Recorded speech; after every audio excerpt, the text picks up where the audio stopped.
यही हो काम चाहिँ खर बोक्ने आजको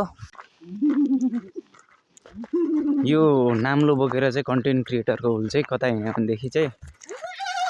लामो खर लिनुलाई चाहिँ खर बोक्नुलाई हिँडेको हो खरबनतिर अहिले भरे खर लिएर पनि देखाउँछु खरबन चाहिँ यही हो अब केटाहरू खर झार्नु गएका छन् खरहरू काट्ने मान्छे नभएर एकजना खोज्ने नि बेला भएको छ अब यस्तै हो गाउँघरको बेथा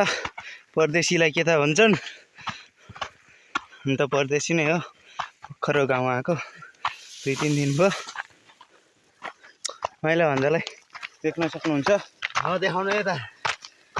पुरै कोप्रो परी मुलाला सागलाई के भएको छ र